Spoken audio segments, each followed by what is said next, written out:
Et salut tout le monde, c'est Méga Informatique et aujourd'hui on se retrouve pour une nouvelle vidéo dans laquelle je vais vous présenter le XJimmy Elfin. C'est un vidéoprojecteur nomade 3D et 1080p. C'est parti!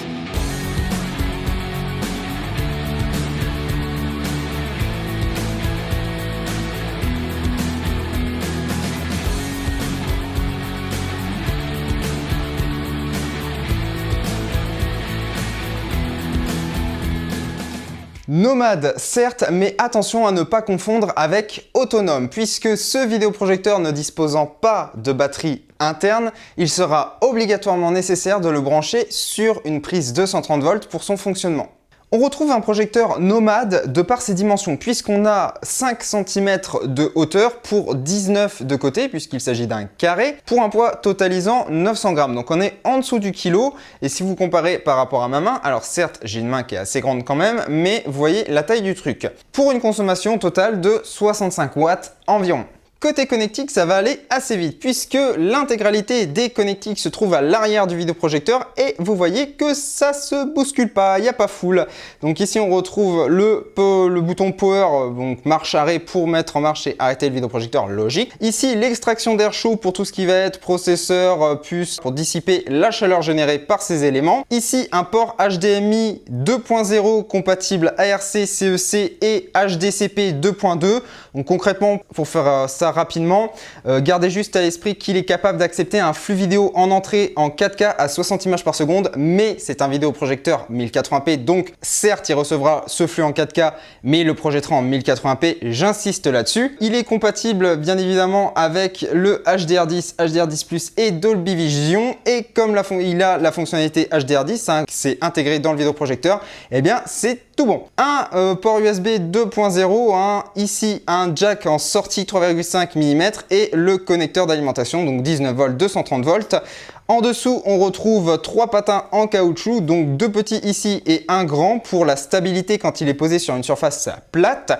Si vous ne voulez pas le poser sur une surface plate, vous avez ici un pas de vis vous permettant de le mettre sur par exemple un support pour le mettre au plafond ou un trépied de caméra. Sur le dessus, on retrouve pas grand chose mis à part la marque et juste en dessous Home Smart Projector. Quelque chose d'intéressant à mentionner, c'est que le dessus il est pas plat en fait. Quand on passe la main, on ressent comme des bosses, hein, ça se verra pas forcément à la caméra, mais c'est important de le surligner parce que c'est amusant tout simplement. Ici on a la marque XJimmy, en dessous Home Smart Projector, un rectangle noir qui continue sur la tranche, donc au choix droite quand vous avez la partie projection devant vous et gauche quand vous avez la partie connectique devant vous, qui souligne encore une fois le son par Harman Kardon, et juste en dessous de ce rectangle noir sur le dessus cette fois-ci, on retrouve une LED d'état du vidéoprojecteur, donc elle est allumée blanche quand il est fonctionnel, un peu moins forte quand il est en image désactivée, et bien évidemment éteinte quand il est éteint. Voilà, sur le côté droit, il n'y a rien du tout. On va se retrouver sur l'avant puisque c'est là qu'il y a le plus de choses intéressantes. Donc ici, on a une grille, je ne sais pas s'il y a un haut-parleur derrière.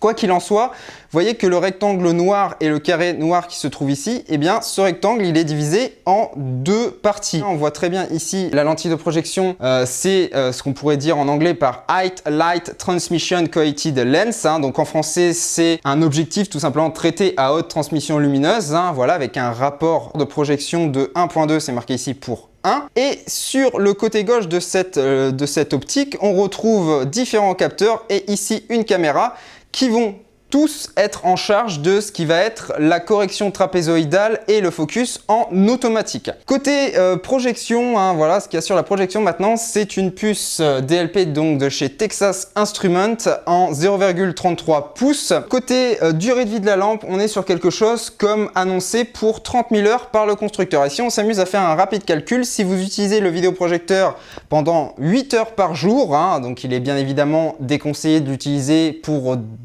des occasions comme par exemple si vous regardez vous regardez les anges de la télé-réalité, bah, voilà quoi. Donc vraiment vous le sortez pour des occasions spéciales parce que si vous voulez faire un jeu par exemple ou vous projetez un film aussi ou des événements sportifs, vous pouvez le sortir. Par contre si jamais vous le sortez pour tout et n'importe quoi, le problème c'est que vous allez vous habituer à un grand écran et quand vous allez revenir sur un téléviseur ou un moniteur, ça va vous faire tout drôle. Voilà, mais si vous l'utilisez 8 heures par jour, on peut estimer sa durée de vie à 10 ans, un peu plus de 10 ans. Donc voilà, vous vous êtes large. Alors ça encore, c'est annoncé par le constructeur, hein. Dans la réalité, ça ne se passe pas toujours comme ça, mais vous avez quand même 10 ans, ce qui veut dire que le vidéoprojecteur sera obsolète bien avant de tomber en rade. Et au niveau de la connectivité plus virtuelle, enfin plus intégrée, que je ne peux pas forcément vous montrer, vous avez le Bluetooth en 5.0 et le Wi-Fi en 2,4 et 5 GHz pour le transfert de fichiers qui sont quand même assez conséquents sans avoir de ralentissement ni de coupure. On va faire une petite parenthèse sur la télécommande, puisqu'il n'y a pas, c'est une télécommande, hein, voilà, mais il y a quand même des choses à dire, hein. Déjà, dans un premier temps, on est sur une télécommande en 3 couleurs, donc on a du noir, du blanc et du gris. Gris qui donne accès au capot des piles, et les piles, c'est 2 AAA, hein, voilà, donc là j'ai mes petites Eneloop fidèles au poste, hein, ce sont des piles rechargeables qui tiennent extrêmement bien et elles sont pas si chères que ça, c'est fait par Panasonic, donc pas de souci. On est sur une télécommande qui est quand même assez sobre, hein, ça pourrait être un produit Apple, mais on a la marque qui est ici XGIMI. On a ici un bouton power qui a la particularité d'avoir une LED et c'est le seul éclairage entre guillemets que vous allez avoir sur cette télécommande, c'est-à-dire que quand le vidéoprojecteur est allumé, la LED reste active et quand vous appuyez sur un autre bouton, eh bien elle se met à clignoter pour vous indiquer que vous avez bien appuyé sur le bouton. C'est une télécommande qui est Bluetooth, donc pas besoin de pointer le vidéoprojecteur. D'ailleurs, au démarrage du vidéoprojecteur, eh bien il vous demandera d'associer la télécommande par une combinaison de touches, donc ça se fait très simplement. C'est un vidéoprojecteur qui est sous Android TV, donc on retrouve les touches Android. On a ici le menu, le retour et le bouton Home. En dessous, puisque le vidéoprojecteur est généralement commandable et c'est préférable de le commander par vocal, hein, c'est ce qu'Android TV privilégie, eh bien on a un bouton de raccourci pour la reconnaissance vocale de Google. Sur le côté gauche ici, on a un bouton d'accès rapide aux sources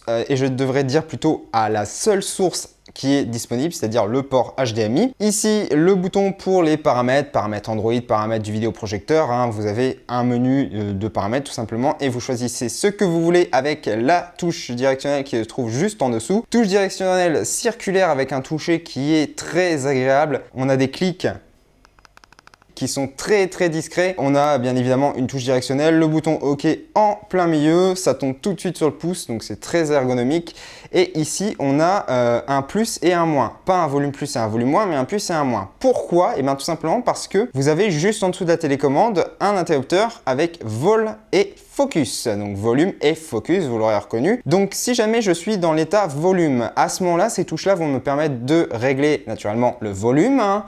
Mais si jamais je passe l'interrupteur sur focus, si jamais il est paramétré, le vidéoprojecteur va lancer un focus en automatique. Si vous n'êtes pas satisfait du focus qu'il a fait ou si jamais vous voulez le faire de manière manuelle parce que vous n'avez pas activé la fonction automatique, eh bien vous pouvez appuyer sur le plus et le moins et à ce moment-là, ça réglera de manière manuelle le focus. Voilà, donc ça c'est une fonctionnalité qui est très simple. C'est une télécommande qui est certes ergonomique et on tombe tout de suite dessus, mais parfois il faut taper du texte, des mots de passe et naviguer avec une flèche directionnelle, bah, c'est pas toujours évident. Heureusement, le vidéoprojecteur est pourvu du Bluetooth, ce qui vous permet de mettre des claviers de ce type-là. Donc celui-ci est un clavier Bluetooth qui a la particularité d'avoir un rétroéclairage, donc c'est du RGB hein, par contre, hein, de base, c'est-à-dire que vous n'aurez que du rouge, du vert ou du bleu, hein, voilà, vous n'avez pas de nuance de couleur, mais vous avez déjà un rétroéclairage qui vous permet tout simplement, eh bien, dans le noir, de voir sur quoi vous tapez. Et vous avez bien évidemment une souris, les clics, les .com pour les adresses mail, etc., les raccourcis .com. Et c'est quand même plus agréable de taper sur un clavier que d'aller naviguer avec la croix directionnelle, etc. Surtout si vous tapez des mots de passe, vous ne pouvez pas utiliser l'assistant Google. Vous avez les touches de direction, le OK, le volume, tout fonctionne parfaitement bien. Donc si jamais vous voulez le même clavier que moi, vous aurez un lien dans la description de la vidéo. Avec 800 lumens ANSI, il n'y a bien évidemment pas de miracle. Sur une projection en plein jour, et encore là il est 18h30, j'ai quand même pas mal de luminosité hein, dans la pièce où je tourne, hein. J'ai une grande porte-fenêtre, une fenêtre derrière la caméra, ça me donne suffisamment de luminosité à n'importe quel moment de la journée. En été, c'est juste un plaisir. Il est 6h30 comme je le disais, donc on n'a pas la luminosité du soleil au zénith, et malgré ça on se rend compte quand même qu'on a une image qui n'est pas exploitable. Certes, on voit quelque chose, j'ai essayé de faire en sorte que les paramètres de la caméra collent au maximum à ce que je vois, même si c'est pas parfait à 100%, ce qui est normal puisque ça passe par la caméra, ça passe par la conversion YouTube. Donc ce que vous voyez fatalement est dégradé par rapport à ce que moi je vois, mais malgré ça, c'est quand même pas exploitable et pas agréable de regarder une projection dans ces conditions-là, tout simplement. Autre avantage, surtout pour le prix, c'est tout simplement son adaptabilité, puisque ce vidéoprojecteur se veut nomade et il peut être fatigant, usant à chaque fois quand vous déplacez votre vidéoprojecteur d'un site à un autre, d'un environnement à un autre, de devoir refaire la correction trapézoïdale, le redimensionnement de l'écran, etc. Avec ce vidéoprojecteur, c'est pas le cas puisque c'est lui qui va s'adapter à votre environnement et non pas l'inverse. Avec certains vidéoprojecteurs, ça sera mécanique et il faudra également se placer pile en face. Si vous n'êtes pas pile en face, c'est perdu. Et même après avoir fait une correction trapézoïdale, eh bien l'image peut être un petit peu déformée.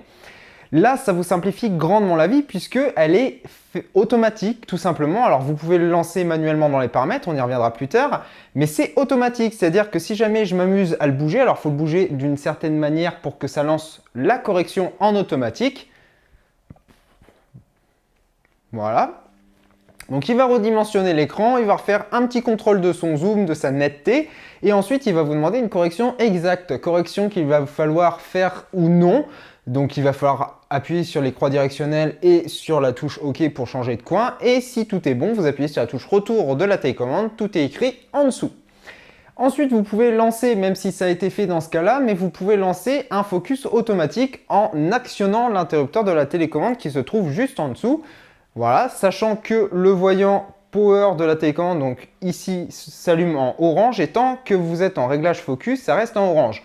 Pourquoi c'est important de vous le préciser? Parce que si à ce moment-là, vous agissez sur les touches plus et moins en pensant changer le volume, en réalité, vous modifiez la netteté. Donc, il faut bien penser à rebasculer l'interrupteur sur volume, vol, pour pouvoir agir cette fois-ci sur le volume et non plus sur la correction du flou, tout simplement. Voilà. Donc ça, c'est un énorme avantage, mais c'est également un inconvénient parce que si vous utilisez la 3D, on en reparlera plus tard, ou le mode je booste, eh bien vous allez voir qu'il va y avoir un problème. Tout ça est réglable dans les paramètres. Vous allez ici dans les paramètres raccourcis dans la correction de la distorsion trapézoïdale. Vous avez une correction automatique. Donc là, si vous voulez lancer une correction automatique ou manuelle, voilà, vous avez une petite indication de ce que je vous disais juste en dessous. Et si on va ici dans paramètres de distorsion trapézoïdale, on peut restaurer ce qu'il a fait. Donc là, je viens de restaurer. On a une correction automatique au démarrage, en mouvement, un évitement automatique des obstacles qui fonctionne plus ou moins bien, ça dépend des situations, et un alignement automatique de l'écran. Étant donné que le vidéoprojecteur tourne sous Android 10 au moment où je fais cette vidéo, vous avez naturellement accès au Google Play. Et on a quelques applications intéressantes. On a Disney+, Arte, Molotov TV, tout ce qui va concerner Amazon Prime, donc Prime Music, Amazon Music et Prime Video, qui sont juste ici, voilà. Amazon Music, Prime Video, la raison pour laquelle il me le met pas en avant, c'est parce que je l'ai déjà installé. MyCanal, on a du Kodi aussi, on a quelques applications, on a du OBS, mais on a aussi quelques applications qui sont pas spécialement axées marché français. On a des applications également qui vont correspondre, comme les applications de sport, à certaines personnes, mais pas tout le monde. Au final, quand on fait le compte, on a très peu d'applications, mais on a quand même pas mal d'applications de streaming français et notamment Netflix. En parlant de Netflix, il est là, il est installé, c'est la version du Play Store, la dernière en date, et quand on le lance, on se heurte à un message, c'est-à-dire qu'il n'est pas optimisé pour Netflix. Le code d'erreur, c'est -14. Qu'à cela ne tienne, on va appuyer sur OK. Une fois lancé et identifié, on va pouvoir avoir accès à son contenu. Avoir accès à son contenu, c'est un bien grand mot, puisque vous allez voir que si par exemple, je m'amuse à lancer Good Doctor, par exemple au hasard, je vais lancer ma série et là j'ai un message d'erreur comme quoi le compte ne peut pas être utilisé sur cet appareil. Alors en réalité c'est un problème connu par tous ceux qui utilisent le XGMI Elfin et plus majoritairement je pense que c'est sur tous les XGMI, tout simplement parce que le constructeur n'a pas entre guillemets de licence pour pouvoir avoir l'utilisation de Netflix. Et il serait quand même temps de régler ce problème puisque ça fait quand même un petit moment que ça dure, plusieurs années que ça dure, à tel point que le constructeur est au courant de ce problème puisqu'il a de lui-même mis un petit dépliant dans la boîte du vidéoprojecteur vous expliquant la démarche pour pouvoir installer Netflix, contourner ce problème. La démarche, je vous la donne maintenant. Vous allez dans un premier temps désinstaller Netflix, la version du Play Store de votre vidéoprojecteur. Si vous ne le faites pas, vous allez vous heurter à une erreur. Vous allez ensuite aller dans le Google Play Store pour aller rechercher Desktop Manager. Vous allez ensuite l'installer. À la place d'ouvrir, ça sera marqué installer. Moi, je l'ai déjà fait, donc je vais l'ouvrir. Il va vous demander un certain nombre de droits, ce qui est affiché à votre écran. Vous les autorisez. Et ensuite, on va venir télécharger l'application Netflix Web ou Netflix Recommended. On peut installer les deux, moi je l'ai fait, je vais vous montrer comment faire, c'est tout simple. Vous allez sur Netflix par exemple Recommended, vous appuyez une fois pour lancer le téléchargement. Donc vous allez avoir une barre qui va progresser. Une fois que la barre a disparu, ça voudra dire qu'il est téléchargé. On va rappuyer de nouveau sur le bouton central de la télécommande pour procéder à l'installation. Voilà, inconnu Netflix. Est-ce que vous voulez installer cette application? Donc on va aller sur installer. Donc là, c'est marqué que c'est installé. Il va vous dire que ça a été conçu avec une ancienne version. Ce n'est pas grave, vous rentrez vos identifiants et elle sera fonctionnelle. Je vais vous le montrer tout de suite.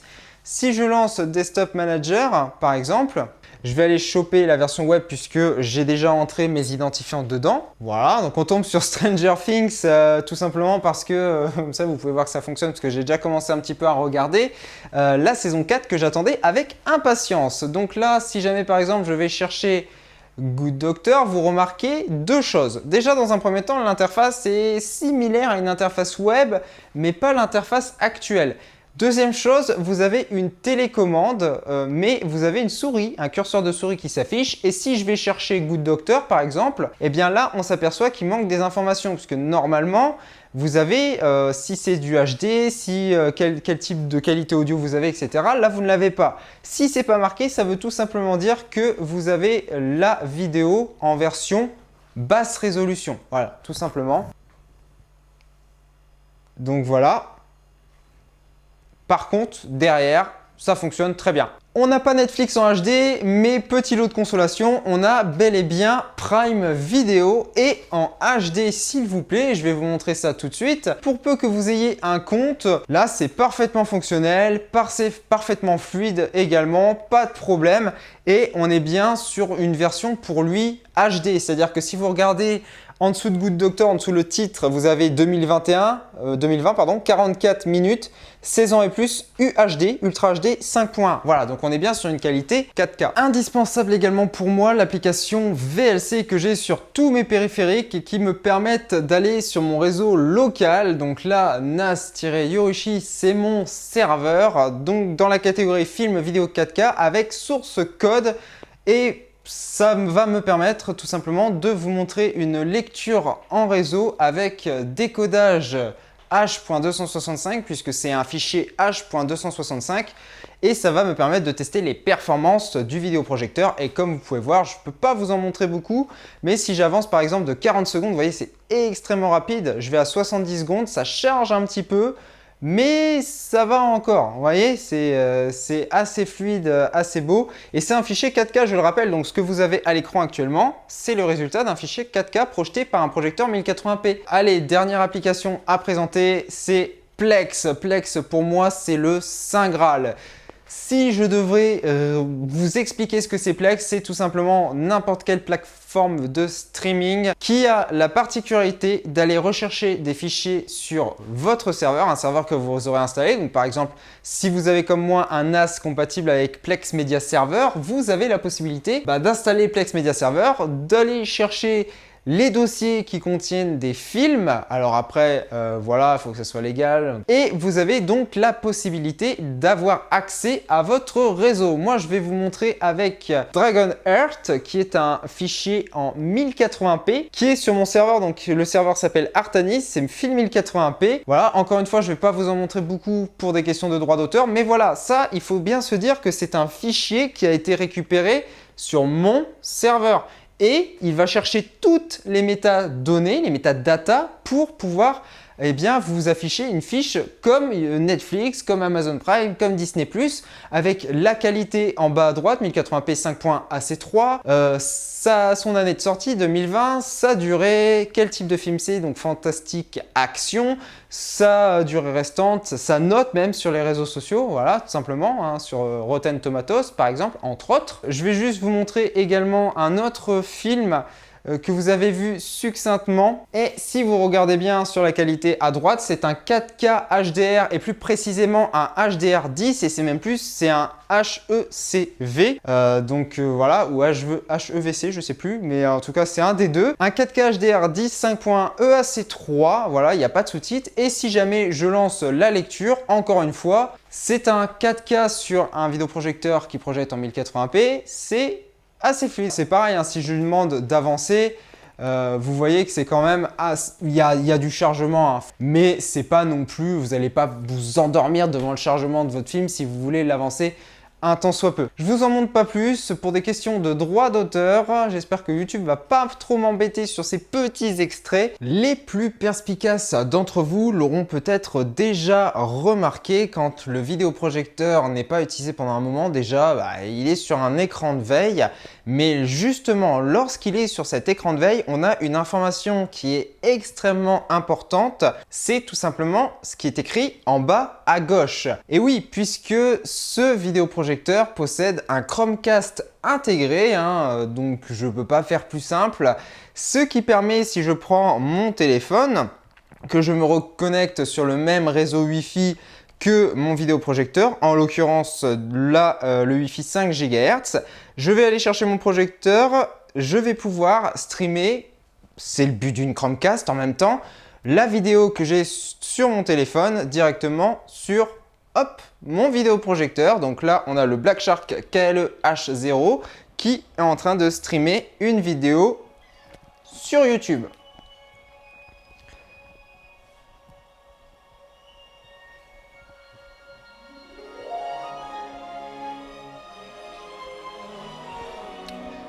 Avec 2 x 3 watts de puissance sonore, on est en droit de se demander qu'est-ce que ça va donner, surtout avec des enceintes signées Harman Kardon. Ce que je vais faire maintenant, c'est que je vais tout simplement vous passer une musique. C'est une musique qui est crescendo, que je fais partir maintenant. Et cette musique, en fait, elle va me servir de palier, c'est-à-dire qu'à partir du moment où elle va commencer à monter de plus en plus, je vais monter le son progressivement et vous allez voir en même temps sur votre écran un décibelmètre qui est assuré par une application sur mon téléphone. Alors certes, c'est pas un vrai sonomètre, mais ça peut vous donner une idée. Pour information, je me trouve à 3 mètres du vidéoprojecteur en face.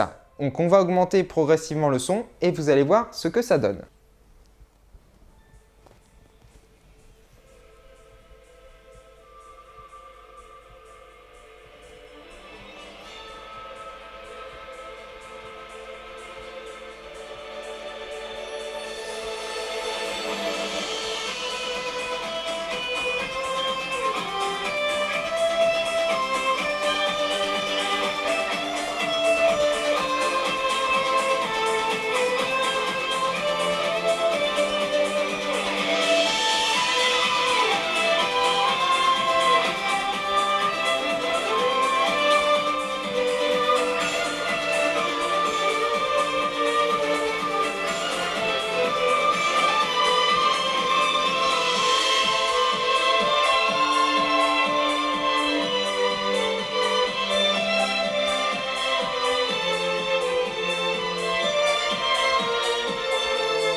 Voilà, je ne vais pas continuer plus longtemps pour le respect des voisins. Comme vous pouvez le voir, le son, il est excellent. Il monte super haut. Vous voyez que même à faible volume, il arrive aisément et même avant d'atteindre la moitié à sonoriser convenablement mon salon. Vous arriverez à avoir quelque chose de très bon. Au niveau de l'équilibre sonore, en ce qui concerne les médiums, les aigus et les graves, c'est plutôt bien équilibré. La voix, c'est pareil, même si jamais là vous avez que de la musique, mais croyez-moi sur parole, le but c'est quand même en mode cinéma d'entendre la voix correctement, hein, donc fatalement derrière la voix est bien travaillée. La petite critique que je pourrais lui faire, peut-être c'est un léger manque de basse. Et justement, le test des basses, les voici. Donc je suis toujours à 3 mètres du vidéoprojecteur. On va se mettre au milieu au niveau sonore.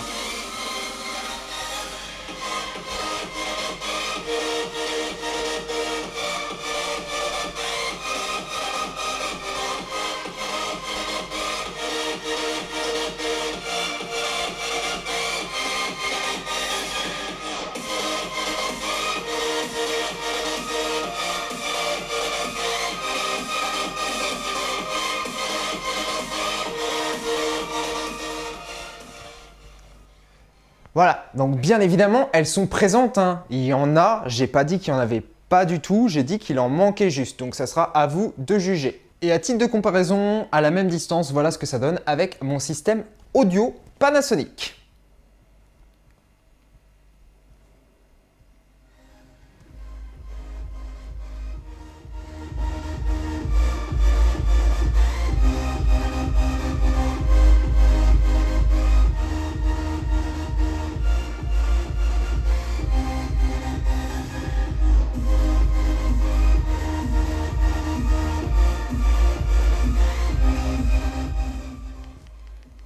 Voilà, je ne vais pas aller plus loin parce que, encore une fois, les voisins et tout ça, mais vous avez compris l'idée. C'est-à-dire que ça sera fatalement mieux si vous branchez ça sur une enceinte externe qui a été développée et designée avec des basses ou encore sur un home cinéma ou tout type de source audio capable de générer un son de qualité. Une barre de son, par exemple, suffira amplement. On va poursuivre dans le son, mais on va plutôt parler de nuisances sonores, puisque évidemment pour refroidir le vidéoprojecteur, ils ont mis un ventilateur qui est certes discret, il l'annonce à moins de 30 dB. Ce que je vous propose, c'est de le tester. Donc j'ai placé, et actuellement vous voyez à l'écran, mon téléphone portable qui est juste au-dessus du vidéoprojecteur. Donc je vais me servir également du micro-cravate que je possède pour pouvoir avoir une prise de son à quelques centimètres du vidéoprojecteur et également un petit peu plus loin vers les 3 mètres. Logiquement, les 2-3 mètres, logiquement, si vous installez votre vidéoprojecteur au plafond, c'est à peu près la distance à 1,50 m, 2 mètres que vous allez avoir. Donc je vais me taire et on va passer au test.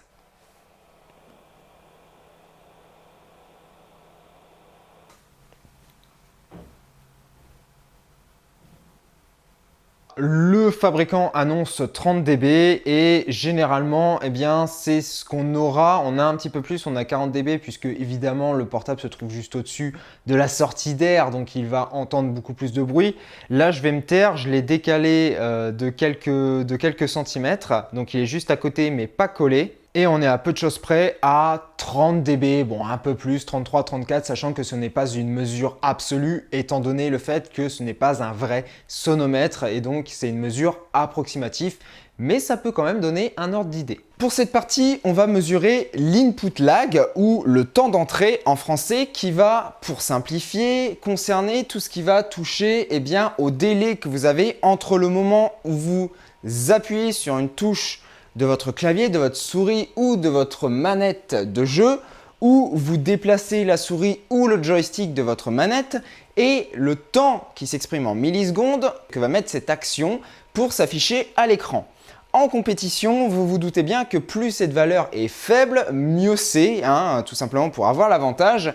Mais en réalité, dans la pratique, pour la majorité des joueurs sur PC, on n'a pas spécialement besoin d'avoir un input lag vraiment très inférieur. Et pour ça, il faut aller se rendre dans les paramètres de son vidéoprojecteur, dans le mode image, et bien sélectionner le mode jeu. Vous avez un mode boost et un mode standard. Le mode boost, on y reviendra, on va pour l'instant tester le mode standard. D'accord? Autre petite information, vous avez tout simplement plusieurs autres modes d'image, mais il faut vraiment se mettre en mode jeu parce que dans les autres modes, j'ai testé, donc croyez-moi sur parole, je ne vais pas vous le montrer, mais vous avez un léger lag qui peut être dérangeant pour certains, en tout cas moi ça me dérange, donc il faut bien passer sur le mode jeu, ça paraît logique, pour jouer il faut être en mode image jeu. En ce qui concerne le son, vous avez vu que sur la Nvidia High Definition Audio, le périphérique d'entrée par défaut, c'est tout simplement le XGMI TV. Donc on a bien une prise en charge de l'ARC Sense Alienware, donc moi c'est le 15R3 vers le vidéoprojecteur HDMI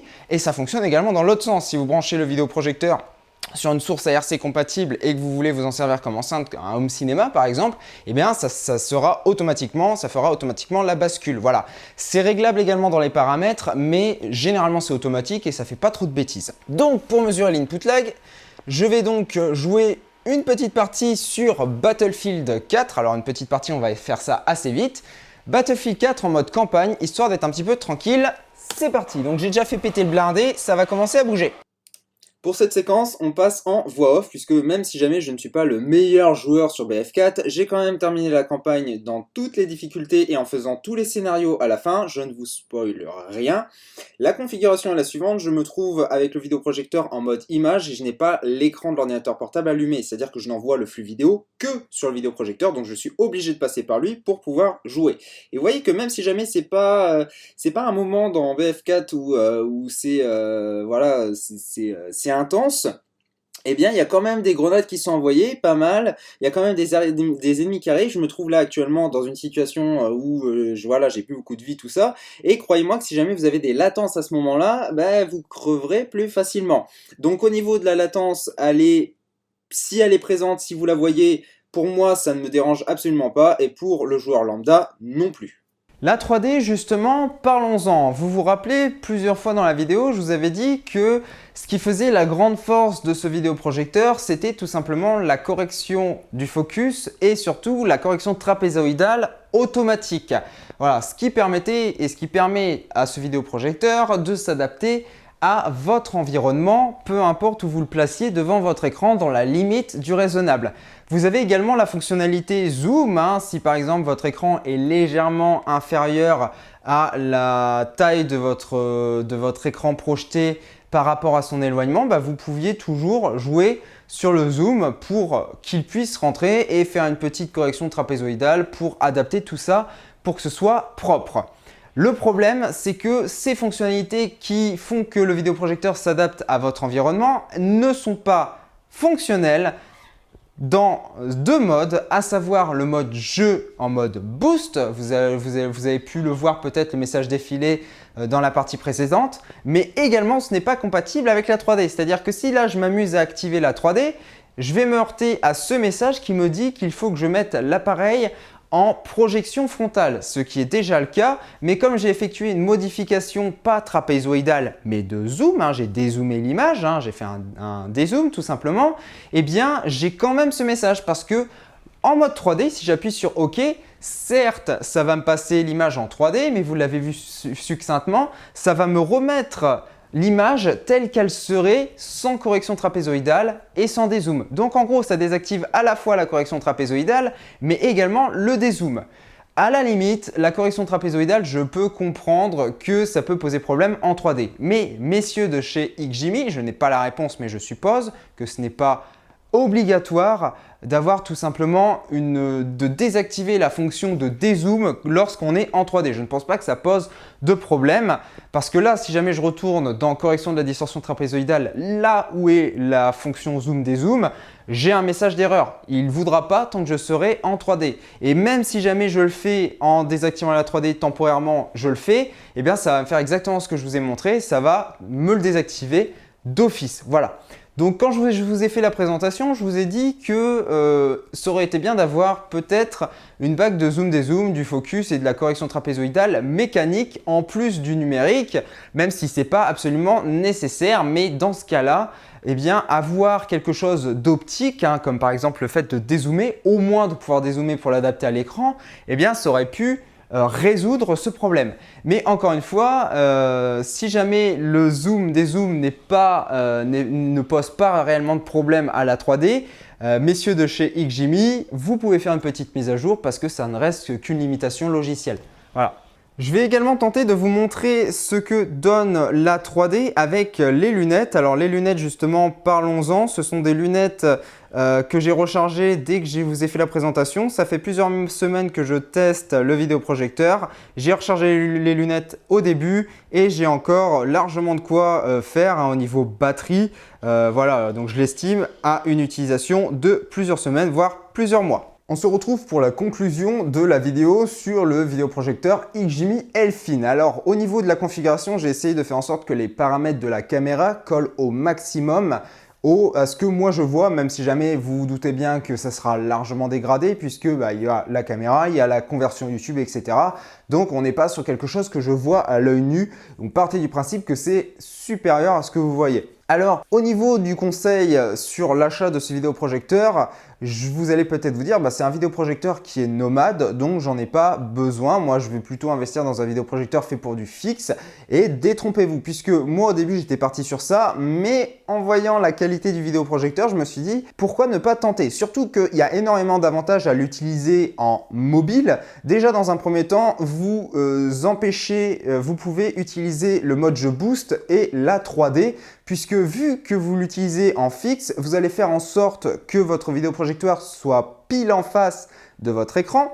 Il y a un site qui vous permet, en rentrant la marque et le modèle, d'avoir la diagonale d'écran, d'avoir le recul que vous allez avoir, dont vous allez avoir besoin pour avoir telle taille d'écran, ou si vous mettez tel recul, vous allez avoir telle taille d'écran, et après vous pouvez comparer avec les dimensions constructeurs. Est-ce que la diagonale d'écran n'est pas trop grande par rapport à ce que le constructeur préconise pour avoir une image de qualité, puisque fatalement plus vous agrandissez l'image, plus vous perdez en qualité. Eh bien, tout ça, ça se mesure. Je vous aurai un lien dans la description de la vidéo pour accéder à ce site. Donc le fait qu'il soit nomade, ça vous permet de le placer où vous voulez. Et vous allez peut-être vous dire, pourquoi ne pas acheter un vidéoprojecteur plus gros? Eh bien tout simplement parce que qui dit vidéoprojecteur plus gros dit plus lourd. Qui dit plus lourd dit support plus imposant. Et donc du coup, vous allez vous retrouver avec un support, si vous le mettez au plafond, qui sera beaucoup plus gros, et le vidéoprojecteur sera beaucoup plus gros, fatalement, si vous prenez un gros machin. Tandis que là, on est sur un vidéoprojecteur qui pèse moins d'1 kg, donc on n'a pas besoin d'un support extrêmement grand. Moi j'ai un petit support, je vous mettrai également un lien dans la description si ça vous intéresse, qui est plutôt de bonne qualité et pas très cher. Vous avez également une petite taille, là il fait la taille de ma paume de la main, je ne vais pas revenir sur les dimensions, je vous en ai déjà parlé, mais vous avez une petite taille, une épaisseur assez restreinte, donc ça en fait ça se verra,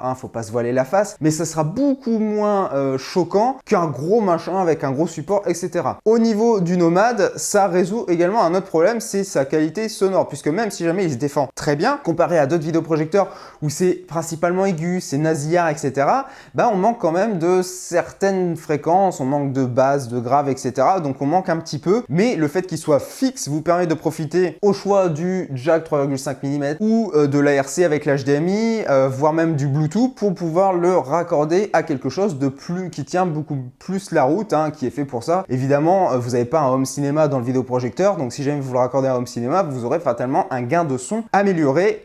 Voilà, pour preuve, on a la partie où j'ai testé le son. Au niveau de la projection, on est sur quelque chose qui n'est pas optimal pour lui, puisque vous pouvez voir par moment des petites pointes sur le haut. Et bien ça, en fait, c'est parce que je vidéo projette sur un mur qui, c'est un espèce d'après, en fait, il est beige, il n'est pas blanc. Et surtout, c'est le mur qui est quand même assez grand, puisque c'est là où je mets mon cadre dragon. Si vous me suivez depuis longtemps, vous avez déjà vu ce mur sur des conclusions de vidéo. Et ce mur, il est quand même assez grand, et surtout c'est pas une projection optimale, mais malgré ça il s'en sort très bien, et ça ne sera que mieux sur un écran de vidéoprojection.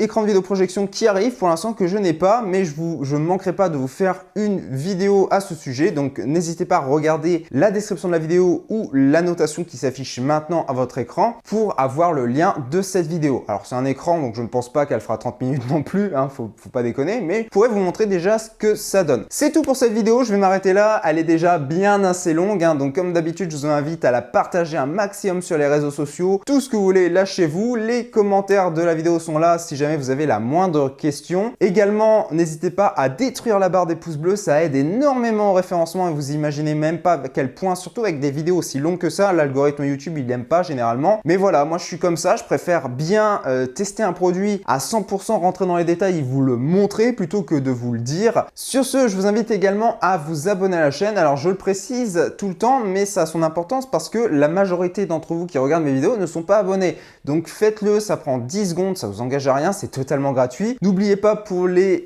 anciens abonnés, si ce n'est pas déjà fait, et les futurs abonnés, à cliquer sur la cloche pour recevoir les nouvelles notifications à chaque fois que je sors une nouvelle vidéo. Et il ne me reste plus qu'à vous souhaiter une très bonne journée, soirée ou nuit, ça dépend quand est-ce que vous la visionnez. Et à très bientôt pour de nouvelles vidéos. Ciao!